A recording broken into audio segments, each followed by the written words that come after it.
नात्सीवाद और हिटलर का उदय।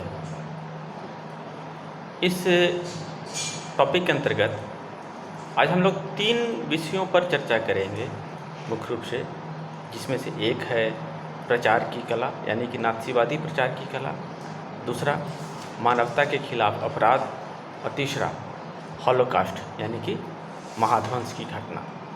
तो इन तीनों चीज़ों पर चर्चा करनी है। तो चलिए हम लोग अपने टॉपिक की शुरुआत करते हैं। सबसे पहले प्रचार की कला से, यानी कि हिटलर और की नात्सी पार्टी के द्वारा जिस प्रकार से नात्सीवाद के सिद्धांतों का प्रचार प्रसार किया गया। आप सभी लोग जानते हैं कि बड़े पैमाने पर लोग हिटलर के समर्थक थे, और इस समर्थन का कारण क्या था? जबकि सभी लोग जानते थे कि हिटलर जो है आतंक के माध्यम से शासन का संचालन कर रहा है, फिर भी इसके समर्थकों की संख्या काफ़ी अधिक थी। यानी जर्मनी का एक बहुत बड़ा वर्ग ऐसा था जो कि हिटलर के विचारों का समर्थक था। तो इस समर्थन का जो सबसे बड़ा कारण था वह सब था नात्सी पार्टी के प्रचार करने की शैली। बहुत ही सोच समझ करके सावधानीपूर्वक जो है भाषा और मीडिया का इस्तेमाल किया गया नात्सी पार्टी के लोगों के द्वारा। हिटलर के यानी कि नात्सीवादी शासन के विशेषताओं के बारे में बताने के लिए, उसकी कार्यप्रणाली के बारे में बताने के लिए इस तरीके से भ्रामक शब्दों का इस्तेमाल किया गया, जिससे लोग भ्रमित हो जाते थे कि वास्तव में हिटलर जो कर रहा है वह सही है या गलत है। यह निर्णय नहीं ले पाते थे और भ्रम की स्थिति में आकर के लोग हिटलर का समर्थन कर देते थे। एग्जाम्पल्स के तौर पे कि नात्सी पार्टी के लोगों ने अपने दस्तावेजों में जो भी डॉक्यूमेंट्स जारी किए, उस डॉक्यूमेंट में कभी भी मौत या मर्डर जैसे हत्या जैसे शब्दों का इस्तेमाल कभी भी नहीं किया गया। उसके द्वारा लोगों की हत्याएं की जाती थी, लेकिन इन हत्याओं के लिए अलग अलग प्रकार के शब्दों का इस्तेमाल किया गया, जैसे कि अंतिम समाधान। यहूदियों की हत्या के लिए जो शब्द इस्तेमाल किया गया वह था अंतिम समाधान। सामूहिक नरसंहार किया जाता था अगर, तो उसके लिए जो शब्द चुना गया था वह था विशेष व्यवहार। तो हिटलर नात्सीवादी शासन में विशेष व्यवहार का मतलब क्या था? लोगों की, अवांछित लोगों की सामूहिक हत्या। विकलांग लोगों की हत्या करने के लिए जो शब्द उसने चुना था वह था यूथेनेसिया। इसी प्रकार से लोगों को, अवांछित लोगों को गिरफ्तार करके गैस चेंबर में ले जाना। तो इस घटना को, यानी कि लोगों को गैस चेंबर में ले जाने की घटना को जो नाम रखा गया इनवैक्यूएशन, यानी कि जगह को खाली करना। अब देखिए गैस चेंबर क्या था? तो गैस चेंबर वह स्थान था जहाँ पर लोगों की सामूहिक रूप से हत्या की जाती थी। इसको संक्रमण मुक्त क्षेत्र भी कहा जाता है, यानी कि अवांछित लोगों का जो संक्रमण है उस संक्रमण को समाप्त करने का क्षेत्र, यानी कि गैस चेंबर या फिर इनवैक की स्थिति होती थी। ये जो गैस चेंबर बनाए जाते थे वह देखने में जो है आधुनिक समय के वॉशरूम के समान होते थे, बिल्कुल उसी प्रकार से, और उसमें नकली शावर लगे हुए होते थे, फवारे लगे हुए थे, और इन फवारों से जहरीली गैस के धुएं निकलते थे, और लोगों को जब उसमें बंद किया जाता था इन्हीं शावरों के माध्यम से जहरीली गैस बहा करके लोगों की बड़े पैमाने पर हत्या कर दी जाती थी। तो नए नए प्रकार के शब्दों का इस्तेमाल हिटलर और उसकी पार्टी के द्वारा किए गए। इसके अलावा हमने कहा कि मीडिया का भी काफ़ी सोच समझ करके हिटलर के द्वारा इस्तेमाल किया गया। बड़े पैमाने पर बहुत विस्तृत तरीके से नात्सीवादी विचारधारा का प्रचार प्रसार किया गया। तस्वीर के माध्यम से, फिल्म के माध्यम से, पोस्टर के माध्यम से, रेडियो के माध्यम से लोगों को नात्सीवादी विचारों के बारे में जानकारी दी जाती थी। जो पोस्टर और जो बैनर लगवाए जाते थे नात्सी पार्टी के द्वारा, उसमें जर्मनी के दुश्मनों का मजाक उड़ाया जाता था, उन्हें अपमानित किया जाता था। जो संदेश जारी किए जाते थे रेडियो के माध्यम से, फिल्म के माध्यम से, पोस्टर के माध्यम से, उसमें समाजवादियों को, उदारवादियों को कमज़ोर बताया जाता था।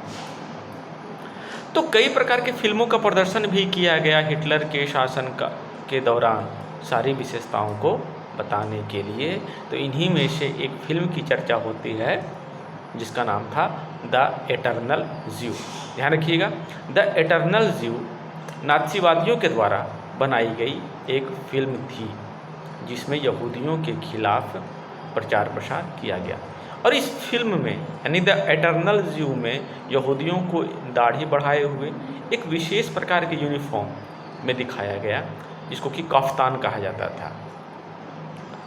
तो जिस तरीके से प्रचार प्रसार किया गया, लोगों को भ्रमित किया गया, लोगों को ये बताया गया कि नाज़ीवादी के अतिरिक्त अन्य जितने भी लोग हैं वह जर्मनी समाज के दुश्मन हैं। तो इस प्रकार से जो भ्रामक प्रचार किया गया, उस प्रचार का असर ये हुआ कि जर्मनी के लोगों में, खास करके जर्मनी के लोग मतलब कौन, नॉर्डिक जर्मन आर्य, उनके मन में जो है यहूदियों एवं अवांछित लोगों के प्रति जो है नफ़रत की भावना उत्पन्न हो गई। और जब नफ़रत की भावना उत्पन्न हो गई, यानी कि जर्मनी के लोग पूरे दुनिया को हिटलर की आँखों से देखने लगे, यानी हिटलर जैसा चाहता था, जैसा सोचता था, वैसा ही विचार जर्मनी की जनता प्रदर्शित करने लगे। उनके मन में भी यहूदियों को देखते ही उनके मन में नफ़रत और गुस्से की भावना उत्पन्न हो जाती थी। नाज़ीवादी विचारों से प्रेरित होकर के कई बार जर्मन मूल के लोगों ने यहूदियों के बारे में पुलिस को भी खबर किया। उनको लगने लगा था कि केवल और केवल हिटलर का नाज़ीवाद का जो सिद्धांत है, उसी सिद्धांत के माध्यम से जर्मनी का विस्तार हो सकता है। लेकिन क्या सभी लोग हिटलर के विचारों से प्रभावित थे? नहीं।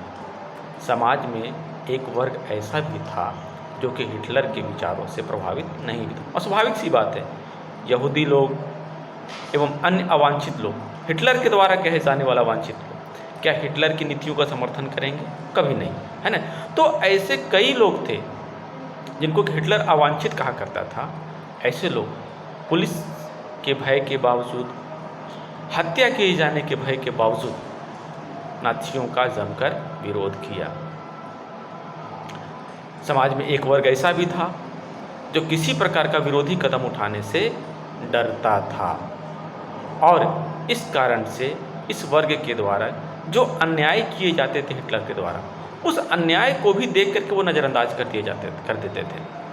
अब आपको बता दें कि निल्योमर नामक एक जर्मनी पादरी था जिसने हिटलर के द्वारा किए जाने वाले अत्याचार का वर्णन किया है। उसने लिखा है कि जिस तरीके से लोगों के ऊपर जुल्म किए जा रहे हैं, लोगों का दमन किया जा रहा है, उस दमन के कारण जर्मनी के नागरिक जो हैं हिटलर के विरोध करने की स्थिति में नहीं है। यानी कि उन्होंने हिटलर के द्वारा दमन को, हिटलर के अपराध को, हिटलर के अत्याचार को उन लोगों ने अपना भाग्य या किस्मत मान लिया। और इसी कारण से न तो जर्मन नागरिक उनका विरोध करते हैं, न ही इसका वर्णन किसी से करना चाहते हैं। यानी कि हिटलर के भय के कारण जर्मनी की जनता के मन में एक अजीब सी बेचैनी और खामोशी उत्पन्न हो गई थी। निल्योमर जो था उसने गेस्तापो के बारे में लिखा है। गेस्तापो कौन थी? हिटलर की जो थी, हिटलर की गेस्तापो जो थी हिटलर की गुप्तचर पुलिस थी। उसने उसके वर्णन के बारे में लिखा है कि लोग जो थे कम्युनिस्टों को ढूंढते आए। कम्युनिस्ट जिनको हिटलर यानी कि नाज़ीवादी अपना शत्रु मानते थे। उसने लिखा है कि पहले गेस्तापो के लोग कम्युनिस्टों को ढूंढते हुए आए। निल्योमर ने अपने बारे में कहा, मैं कम्युनिस्ट नहीं था, उन्होंने मुझे कुछ भी नहीं कहा। उसके बाद वो सोशल डेमोक्रेट्स को ढूंढते आए। निल्योमर सोशल डेमोक्रेट्स नहीं था, इसलिए उसने विरोध नहीं किया। इसके बाद वो ट्रेड यूनियन वालों को ढूंढते हुए आए। निल्योमर ट्रेड यूनियन में भी नहीं था, इसलिए उसने विरोध नहीं किया। अंत में वो लोग निल्योमर को ही ढूंढते हुए आए, तो उस समय उसकी सुरक्षा, उसकी मदद करने वाला कोई भी नहीं था। तो इस प्रकार के विरोध की स्थिति थी कि लोग हिटलर के डर से किसी प्रकार का भय या विरोध का प्रदर्शन नहीं कर रहे थे। इसी प्रकार से निल्योमर के तरीके से ही एक और व्यक्ति था, शार्लट बेराट। और इस शार्लट बेराट ने नाज़ीवादी अत्याचार को जो है अपनी डायरी में है छिप छिप करके उसको लिखा था।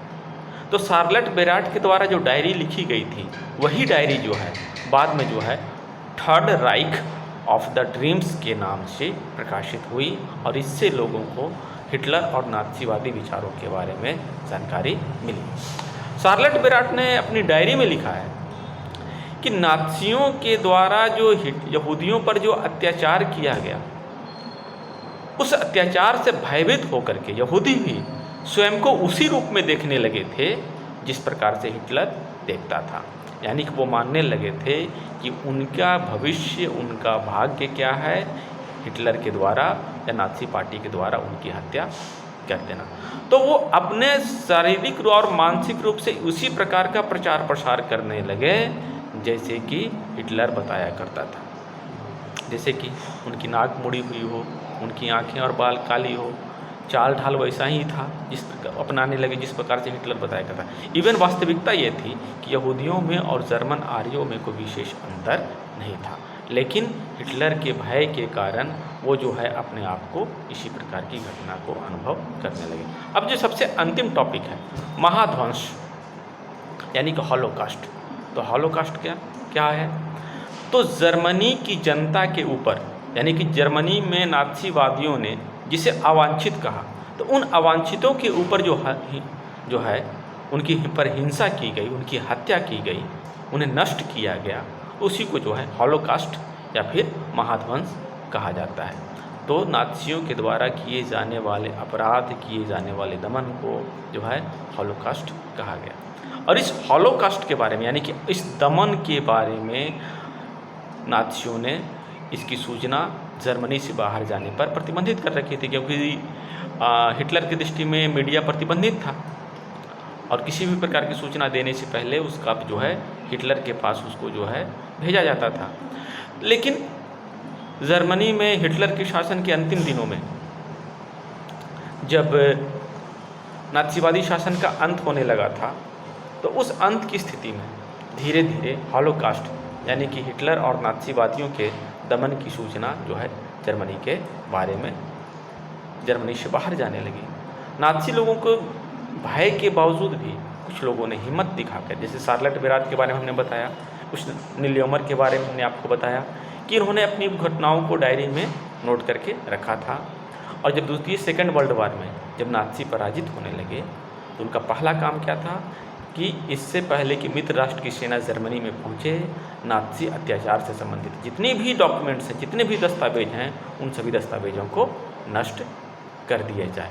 लेकिन इसके बावजूद भी कुछ दस्तावेज सुरक्षित हो गए और उन सुरक्षित दस्तावेज़ों के बारे में हम यह जानते हैं, उसके बाद उनके माध्यम से हम यह जान सकते हैं कि किस प्रकार से हिटलर के द्वारा जो है जर्मनी में का अत्याचार किया गया। इस बात को सोचिए कि थोड़ी सी चीज़ों से, थोड़े बहुत जो आंकड़े थे, थोड़े बहुत जो डॉक्यूमेंट्स थे, उनके माध्यम से हिटलर के बारे में इतनी भीषण जानकारी हुई, उसके इतना मत कहा जाए कि एकदम आतंक के जैसा शासन था।